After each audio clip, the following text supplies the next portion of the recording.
de género. Como ustedes ya escucharon, no vamos a ahondar mucho, pero la violencia es un fenómeno que abarca en contra de las mujeres y que prácticamente se ha convertido en una pandemia que ha alcanzado a todas las naciones, a todas las etnias y a todas las culturas.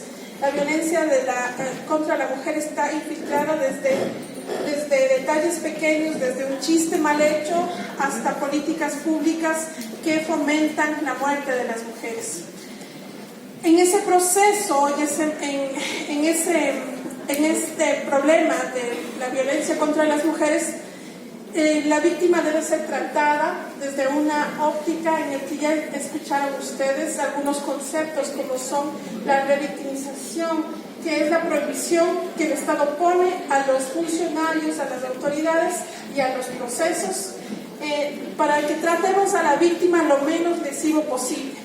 Y es así que el abordaje investigativo en materia penal desde la víctima es quizás uno de los principales problemas de los operadores de justicia, porque justamente ya han abordado algunas cosas. El problema es que hay personal que no está capacitado, que no está sensibilizado en la dinámica de trabajo.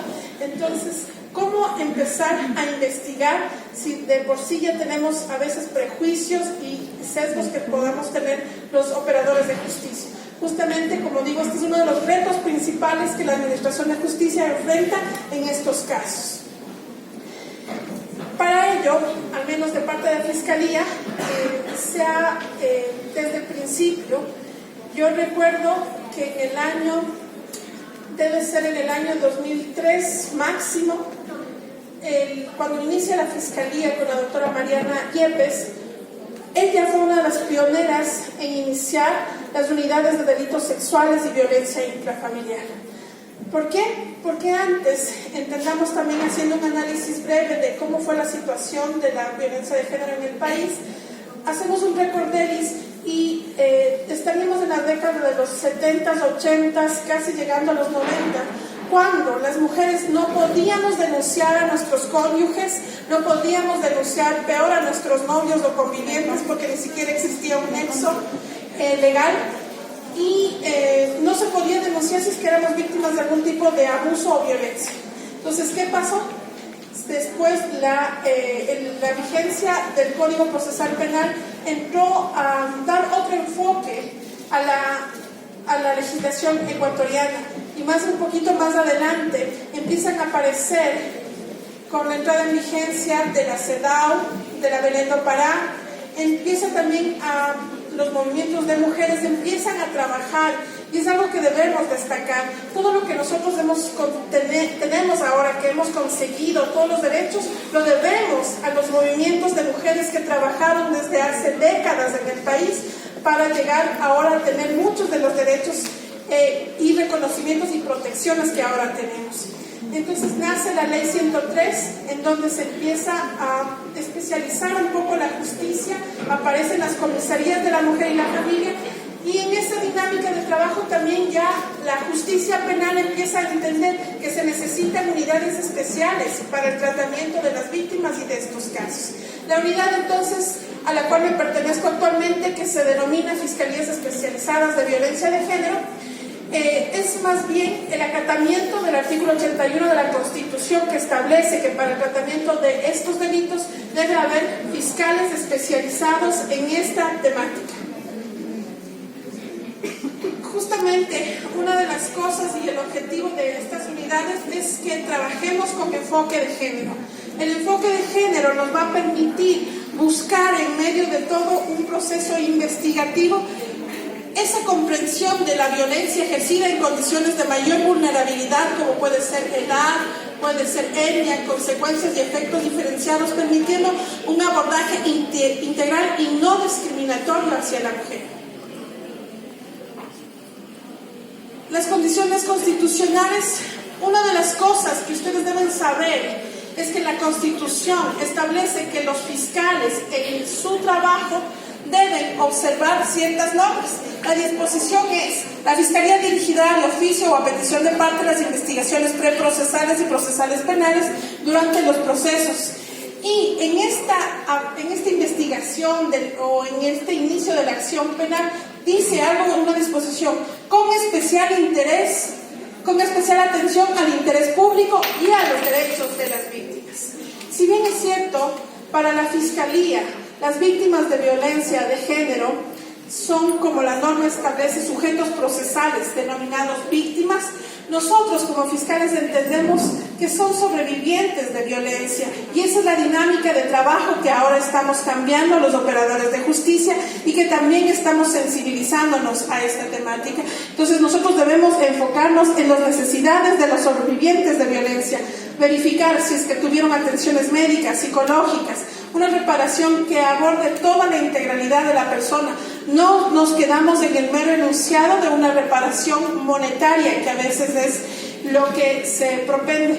Por eso de ahí que, por ejemplo, en uno de los casos que he llevado, que es el caso Ampetra, se solicitó justamente una reparación simbólica. No es el tema de poner una placa, sino el tema aquí en cuestión es que la gente sepa y conozca lo que pasó en la escuela Pedro Mayor Travesario. Y ahora lo conocemos todos perfectamente. Sabemos que las personas cuando pasamos por ahí, sabemos que se violentaron 41 niños. Y esa dinámica nos hace no olvidarnos, porque en la sociedad es las peores cosas que podemos hacer es normalizar la violencia y pensar que esto pasó un caso y volvemos con otro caso o nos olvidamos. Pero no debemos olvidarlo para que nunca más vuelva a pasar. Las clases de violencia que podemos encontrar más o menos en el Código Orgánico Integral Penal, si avanzamos, esta es solo una dinámica para verificar que existe la violencia psicológica. Esto como una novedad del Código Orgánico Integral Penal. Aparece en el año 2014 la visibilización de la violencia psicológica. ¿Y de qué se trata la violencia psicológica?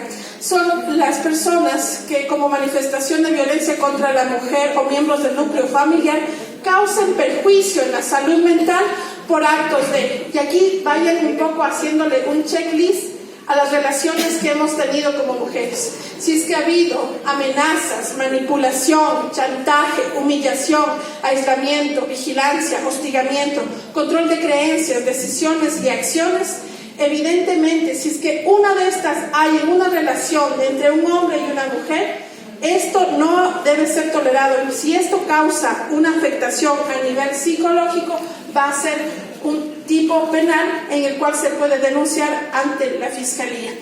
Hoy la violencia psicológica está reformada a raíz de la Ley Orgánica Integral de Prevención contra la Violencia a la Mujer y la Familia, pero justamente nos ayudó a entender que la violencia psicológica existen varias sentencias condenatorias en contra de personas que ya sea que fueron cónyuges, novios o convivientes o exconvivientes, han hecho que estas relaciones inequitativas en las que se ejerce el poder con violencia provocaron algún tipo de afectación. Antes se conocía que era una violencia leve, una moderada y una grave, pero ahora la ley ha establecido que no importa qué tipo de afectación tengas, es un delito. Y aparte de eso existen circunstancias que agravarían esta condición. Entonces ahora la violencia psicológica está sancionada con pena de 6 meses a 3 años aproximadamente, dependiendo de las circunstancias. La violencia física es algo que ya conocíamos, ya teníamos, pero que en este caso también se vuelve a recoger en el Código Orgánico Integral Penal. Y la violencia física consiste en quien lesione, cause enfermedad o incapacidad física para el trabajo. Los delitos que la Fiscalía conoce son cuando la incapacidad va desde los 4 días podría ser hasta más de 90 días. Tomando en consideración que las agresiones pueden ser por una bofetada, un golpe, patada, fractura, cualquier cosa. Y si es que ya incluso la violencia física podría ser más lesiva, estaríamos incluso ante una tentativa de femicidio. La violencia sexual, también ya conocida, pero aquí existen algunas cosas que sí quisiera tratarlas, pero como para que tengamos en la mente, son los delitos en los que se infringen los bienes jurídicos, como son la libertad sexual y la indemnidad sexual. La libertad sexual a las mujeres mayores de 18 años, que tenemos la libertad de elegir con quién y en qué momento. Pero en el caso de los niños, la indemnidad sexual y la integridad sexual. ¿Por qué? Porque ellos no tienen la capacidad jurídica todavía para elegir Entonces, cuando una persona agrede a un menor, también se afecta a esta clase de bienes jurídicos. Finalmente, dentro de la espiral de violencia, hemos puesto el femicidio, la persona que como resultado de relaciones de poder manifestadas en cualquier tipo de violencia da muerte a una mujer por el hecho de serlo o por su condición de género, y será sancionada de 22 a 26 años, y dependiendo de las circunstancias, es decir, si es que el cuerpo es expuesto en un lugar público, si es que fue ante la presencia de sus hijos o familiares, si existen algunas otras circunstancias, podría ir hasta 34 años. Me gusta mucho cuando hablamos del tema del femicidio exponer justamente la obra de Frida Kahlo, porque para Frida Kahlo ella quiso plasmar un hecho que era de la cotidianidad en su época. Este es un anuncio de una noticia que ella conoció cuando ella vivía y quiso plasmarlo en un cuadro.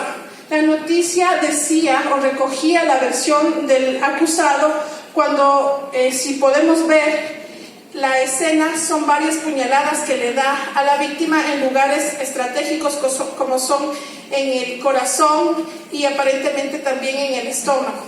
Y el procesado, para defenderse, dijo que estos eran unos piquetitos, es decir, minimizando la violencia y no expresándole como en realidad Frida lo quiere transmitir que debió haber sido. Para avanzar, lo que quiero decirles entonces a ustedes, ahora hemos hecho un recorderis de cuáles son los delitos que existen y que están sancionados. ¿Qué debemos hacer si es que estamos ante un delito de esta clase? Pues se puede poner en conocimiento para la Fiscalía General del Estado a través de una denuncia presentada en forma personal, una denuncia que la puede presentar cualquier persona, ¿sí? Un parte policial, es decir, si es que llamamos a la policía, llamamos a la EQ 911, o también los oficios de instituciones. En este punto están escuchando que aquí hay personas que están a cargo de instituciones, de grupos. Entonces es importante conocer que cuando alguien está al frente de alguna institución, tiene la obligación legal de informar y denunciar los hechos. Esto también para saber de que si no lo hacen sabiendo que se ha cometido un delito en alguna institución de salud, de educación pública o privada, podrían cometer en cambio la infracción de omisión al no denunciar. Y básicamente seguimos. Quiero que ustedes entiendan más o menos qué es lo que necesitamos recabar en un proceso penal de forma general. Cada caso es diferente, pero esto es una generalización para que ustedes entiendan qué necesitamos dentro de un proceso para poder judicializarlo y para llevarlo ante los tribunales penales. Necesitamos un médico. Si es que estamos hablando, vamos a poner un ejemplo de una violación para poder entender la dinámica de este ejemplo.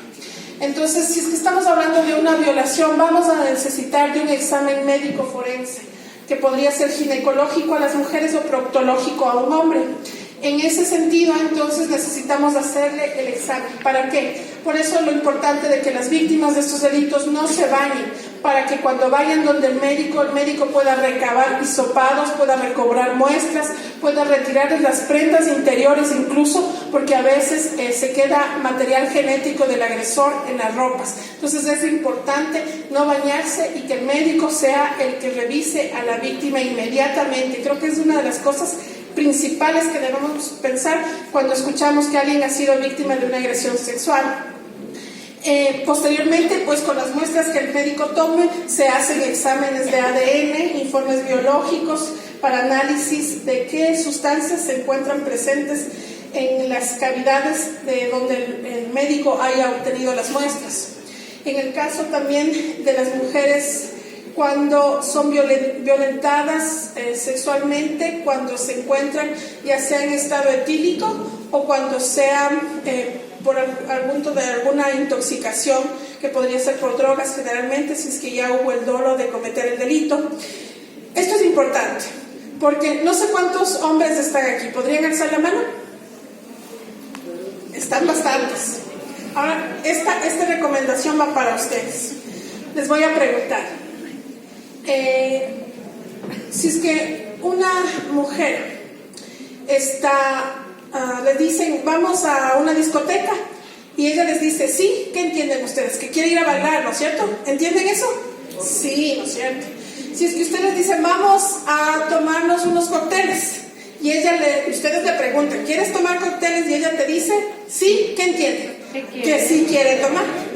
Pero si es que pasado varios cócteles, ella está en un estado de ebriedad, en el que no puede ni pararse, en el que no puede ni verbalizar ninguna cosa, ni sí ni no. Ustedes, al momento de preguntarle, ¿quieres tener relaciones? Y ella no contesta, sino vomita, ¿qué están entendiendo ustedes ahí? ¿Qué están entendiendo? Ah, muy bien. Entonces eso quiere decir que si una mujer no está en sus 5 sentidos, tener relaciones sexuales con una mujer que no puede dar su consentimiento, eso es delito. Y eso se llama violación. Y se pueden ir a la cárcel por esos temas. Porque los hombres tienen que aprender a entender esta dinámica. Si es que yo quisiera comprar, voy a pensar que quiero comprarme una casa. Y entonces voy a comprar una casa, pero la persona que me va a vender, que podría ser una señora o un señor cualquiera, pero está en la última borrachera. Ni siquiera puede firmar bien el documento. ¿Creen que sería legal y válido ese contrato? No es válido. Por lo mismo, y lo mismo quiero que entiendan, cuando una mujer, si es que con ella aceptaron ir a bailar, está bien. Si es que la mujer aceptó ir a tomar, también está bien, porque esa es su libertad y su derecho. Pero si es que la mujer no dijo que sí quería tener relaciones, y sobre todo cuando ella ya está perdida sus sentidos, ustedes no pueden asumir que si es que quiso ir a bailar y si quiso ir a tomar, también quiso por añadidura ir a tener relaciones sexuales. Eso no se puede asumir. Así que el compromiso de ustedes, si quieren vivir una relación sexual libre, que sea plena, téngala con alguien que esté con los 5 sentidos y diciendo sí quiero, ¿sí? Vamos a dejarles eso en su mente para que entiendan que deben respetar. Bueno, si es que no quieren tomar, bueno, también están en su derecho. Le está dando la opción de que tomen nomás, y sabemos que el trago es una droga. Entonces más bien deberíamos decir no al alcohol, no a las frutas, nada más. Sí, el asunto es que estamos personas de todo tipo y tenemos que respetar. A los jóvenes, obviamente, decirles que ingerir licor tiene sus limitaciones y sus responsabilidades, ¿sí? Sin embargo, cuando yo hablo de alcohol, pero obviamente sabemos nosotros que las drogas no son elementos que deberían ser parte de nuestras vidas, pero si es que están en esa situación, no vamos a santiguarnos, sino que lo que les digo es que tienen que ser responsables y saber que también frente a la otra persona tienen mayor responsabilidad si ustedes están más conscientes. Eso nada más. Seguimos en el ejemplo. Estamos hablando de una violación. Si la víctima se encuentra en ese momento afectada, vamos también a necesitar una evaluación psicológica para que nos determine qué es lo que pasó, qué es lo que sucedió, y aparte de eso que la psicóloga nos especifique si es que la víctima se encuentra afectada por esta situación. Hay múltiples causas en las que, claro, el primer elemento que compromete la afectación de una agresión sexual es en el área psíquica. Por eso contamos con peritos psicólogos que establecen estas afectaciones, que conversan, aplican varios reactivos psicológicos y que establecen justamente la afectación, y que la afectación proviene del hecho de la agresión sexual. No puedo leer bien, pero entiendo que también necesitamos de parte de la víctima el testimonio anticipado. Y en el área jurídica, la declaración de la víctima constituye a veces la prueba plena. Por eso es importante que las víctimas de agresiones sexuales nos ayuden en ese sentido, porque nosotros podemos hacer el resto de cosas, pero si es que no tenemos y no contamos con la declaración de la víctima, no va a haber un poco el nexo causal, y los jueces requieren y necesitan de las declaraciones de las víctimas. Por otro lado, tenemos también, no avanzo a leer, el lado derecho. La denuncia y versión. Es importante también En el caso de menores de edad, que los padres puedan poner la denuncia y justamente también comparecer a Fiscalía para informar cómo es que conocieron de los hechos. La denuncia, si bien es cierto, es un derecho de la víctima, también tiene derecho a desistir de seguir con todo este proceso. Pero yo estoy aquí un poco para motivarles y decirles a las víctimas que no dejen los procesos, que no se desanimen. Los procesos penales pueden ser cansados, revictimizantes, sí, yo no lo voy a negar ni les voy a decir que todo es color de rosa, pero lo que es más grave es que si nosotros dejamos pasar un caso de agresión, hoy día es más seguro que estemos también siendo cómplices de más agresiones a más mujeres, a más niños, si es que dejamos y abandonamos el proceso. Bueno, por el tema del tiempo creo que había traído algunos materiales más, pero bueno, entiendo que es por el tiempo. Les agradezco. Si es que tienen preguntas, sugerencias, voy a estar por aquí. Muchas gracias.